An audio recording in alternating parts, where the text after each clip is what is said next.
Hello, everyone, and welcome back to the channel. Welcome back to Nang Talks Boxing. Yes, we're finally back.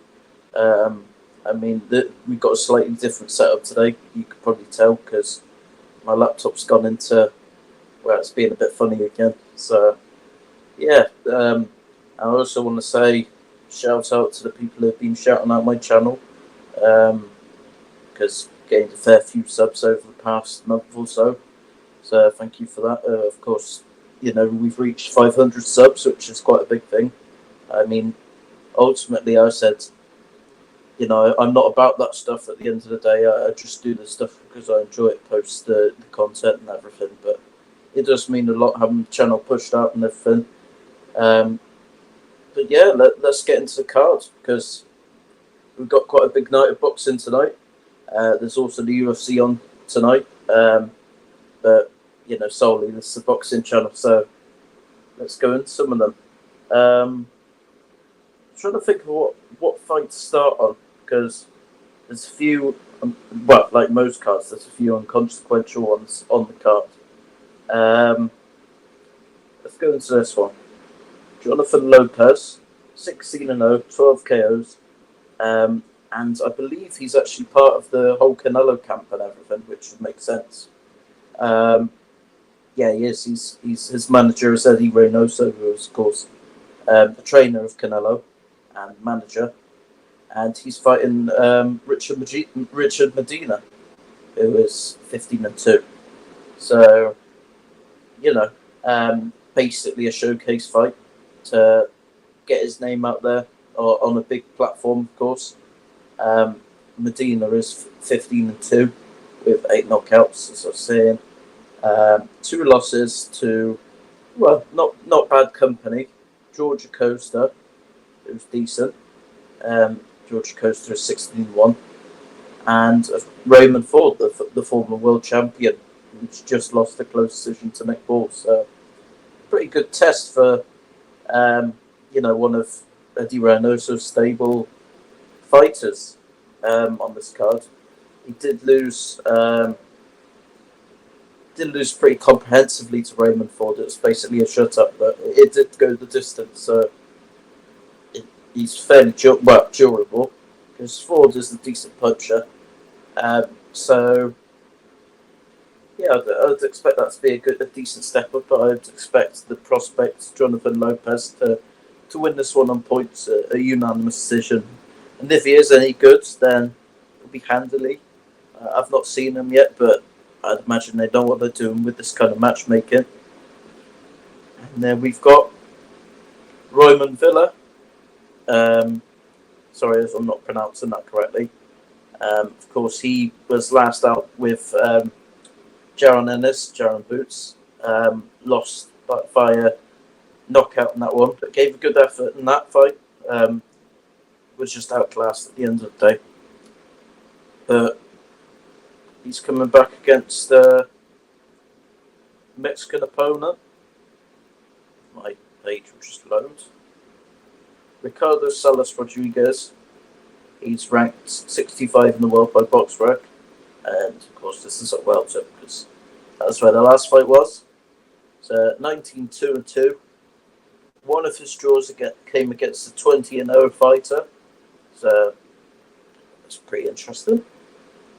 And let's see, Ruben Torres. So this is the guy he had to draw against, currently 22-1, with the one being the draw, of course. So, he's been in there with good company, this opponent here. So these are good tests for these up-and-coming fighters.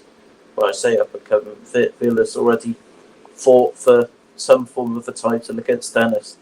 But the 2 losses of his opponent, Ricardo Salas Rodriguez, is Abraham Juarez Ramirez, who was 6-1 at the time. This was early on in his career, so don't look too much into that. That was a split decision. And Julio Luna Avila, who I believe fought Giovanni Santillan and gave him a good fight in that one. So, and that was also a split decision loss. So this guy's been in there with some good company. And of course, the draw gets 20-0 fighter. So Yeah, no, so being in there was some good company, and of course he's fighting Roman Theo on after Theo's lost to Ennis, which is quite a tough fight, quite a tough loss. Um, because he was coming forward, he was putting on a lot of pressure, but taking a lot of punishment in the doing so. So it'd be interesting to see how he bounces back from that. I believe he will bounce back, but the other guy, that's quite interesting that both his losses by split decision. So he's come back to a fairly decent opponent, you'd imagine. Um, but I would expect him to get the win in this fight.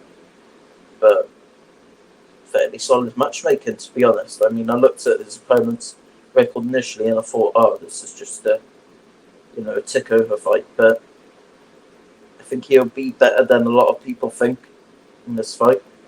And then, of course, next, Rolly Romero, former WBA super lightweight champion, of course, just lost his bout last time out to Isaac Cruz. He's coming back. Who's he coming back against? He's coming back against Manuel James, who is ranked 89 in the world in box rec, and is coming off a win against. Well, he's coming off a win against Jonathan Romero. Jonathan Romero, his prime was at super bantamweight, so whilst he has a decent record on paper right now, he's not the fighter he was. So I can't look too much into that. Not really many notable names on there. He does have a win against Moises Flores, who was a fairly decent fighter. I believe he was a world champion, actually, Moises Flores. So that was a decent win, although it's a similar situation again where he's not the same that he was, and he wasn't a particularly good world champion either, but won nonetheless. So Manuel James, 19-1-1. Yeah, it's hard to say what we're going to get from him. He does have a win over a 15-0-1 fighter, but that was back in 2020, and he's fought nobody of note since, and lost to a 8-1-2 fighter.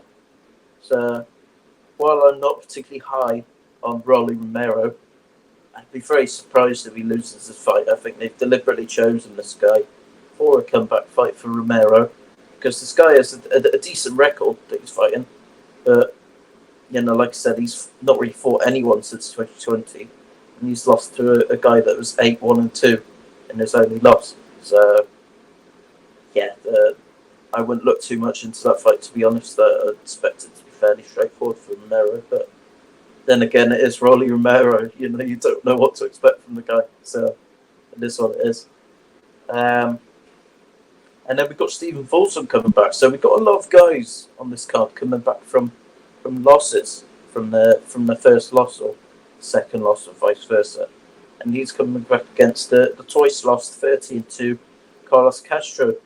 Now, I think this is a fairly decent fight, to be honest, especially for a comeback fight.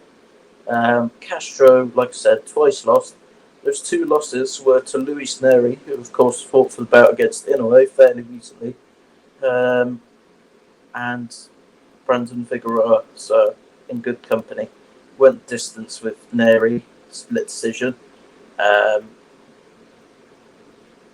Split decision. Got dropped in that fight, and got stopped by Figueroa, but I think he was up on 2 scorecards at the time of that stoppage, so he's not a bad fighter. And of course, this fight is going to be a feather. Both guys are most well known for fighting that super bantam, but I believe, let's look. Yeah, Castro's had a couple of fights around the featherweight level, so he's got that advantage coming in of being more familiar with the weight than Fulton, because of course this is Fulton's first fight at the weight, and he's coming off a loss, so he's pretty physically big as well, Castro, but if Fulton's what he was prior to the Inoue fight, then he should win this, but let's see what comes out of it, because this is probably the first kind of interesting one that we've seen. Yeah, but I would favour Fulton in the fight, but Castro, I think he's a pretty underrated fighter at the weight. You know, gave a decent account both his losses.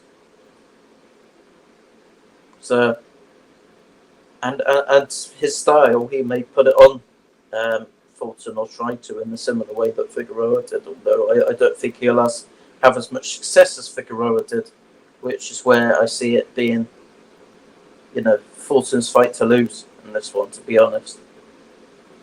And then we've got, of course, Caleb Plant, the former IBF super middleweight champion, coming back after his loss against Dave Benavides, which feels like ages ago now, so it must be a fair bit of a layoff. He's coming back against Trevor McCumbee, who, a lot of people don't know who Trevor McCumbee is, and I didn't, but luckily, he last fought on a Pro Box event, Pro Box TV, and I actually watched that fight live. I wasn't too impressed with him, to be honest. So, it's not a good look in that respect. But, yeah, this is what it is at the end of the day, isn't it? It's a comeback fight. Trevor McCumbie's got a good record on paper, 28-0. But who's he fought? I mean, his last fight was against Christopher Pearson, which was probably one of his better opponents. But Pearson really didn't give too much resistance in that fight.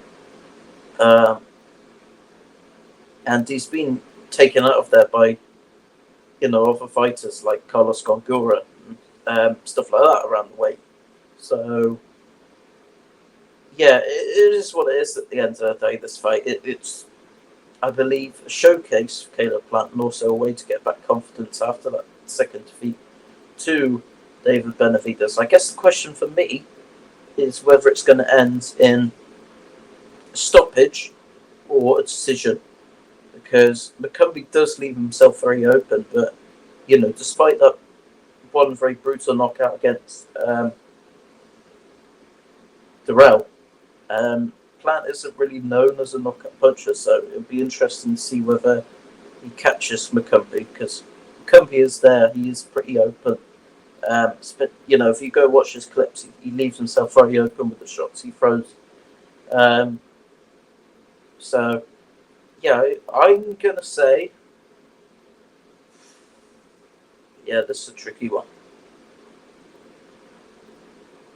I'm going to say Plant on points, but I wouldn't be surprised if he stops him, because, like I said, McCumbee's very open. And then we've got the co-main event, a very weird co-main event, if you ask me. I know this fight has been talked about for a while, but it's a really weird fight, in my opinion, and I think for a lot of other people, but it's still going to be entertaining, I'd imagine. So, Erislandy Lara, 33-3. There's 3 losses coming in very good company, maybe with the exception of Jarrett Hurd. But Jarrett Hurd's still a fairly good fighter. Of course, he fought a couple of weeks back. Danny Garcia, 37-3-0. His 3 losses coming in very good company. Spence Porter and Thurman. So, but what makes this fight strange is, of course, it's middleweight, and it's for a title as well, the WBA middleweight title. So, it's really strange, because Danny Garcia's last fight was 154, and then before that, 147. So, he's had one fight for 154, and now he's fighting for a title of 160. So, a strange matchup. Yeah, listen. Are you thinking what I'm thinking? Lara points. I think that's the mainstream prediction. Lara points. Unless he's lost something, which, is possible. He's over 40 now. So that's possible, especially with kind of Cuban style. You can lose that, but provided that's not the case, which isn't guaranteed, Lara points. Danny Garcia, he's quite limited, I would argue. It's funny coming from me, but he is quite limited with what he throws, and doesn't let his hands go as much as he should. I think the only thing that will keep him in this fight is he's obviously got that decent power in the left hook, which will which could work well against the opposite stance in Lara, and his chin, of course. But who knows? That could go now. He's 36, he's moving up in weight. Who knows? Yeah, very strange fight, but it is for the full WBA title of the weight, I do believe, because the last champion vacated. Who was the last champion? Oh yeah, it was Golovkin. Golovkin vacated his WBA belt that he won off Murata. So I believe Lara got elevated to full champion in that fight. So these guys will be fighting for the full one. And then the main event, Canelo Alvarez, 61 2-2. It's Edgar Berlanga, 22-0.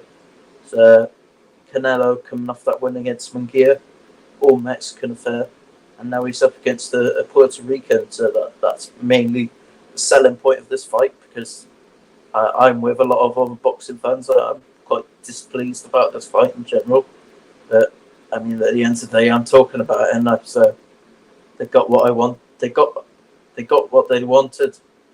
The thing about Berlanga is obviously he had that bigger knockout streak at the start of his career. I think it was like 16 first-round knockouts. But in all that, he didn't develop what he needed to develop in that time. So then he had like a streak of 1, 2, 3, 4, 5 decisions, and looked subpar in probably all of those fights because he hadn't had that experience in the fights before. And then last time he had the knockout against Bobby McCrory, who I'm a big fan of. So it was quite sad to see that.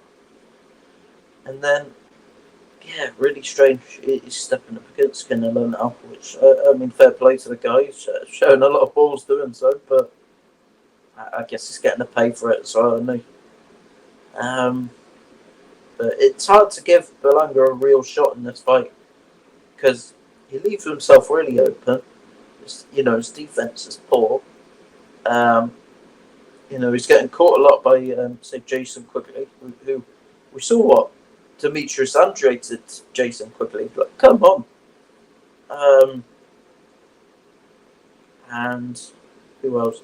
Got dropped by Cocheras in that fight because he left himself open. And while he has shown improvements since, he still looked lackluster, I would argue. That was a solid performance against McCrory last time out, but McCrory isn't Canelo. So the only thing that makes this interesting is it's similar to the last fight. Will it be a stoppage or will it be points? A points win for Canelo, because Canelo is on a 4-fight win streak, but all of them came by unanimous decision. Of course, against Golovkin, Ryder, Charlo, and Munguia. So he's not actually won via stoppage since 2021. So coming up to 3 years. So that's the big question in this, and obviously, I would say it's clear that he has lost a step in some of his recent performances. Not that they were bad, but he's not been as dominant in some areas that he has been before. But there's no doubt he's winning this fight. I know that's kind of a stupid thing to say because anyone has a chance, but I don't think there's any doubt that he's losing, that he's not going to win this fight. So I'm going to say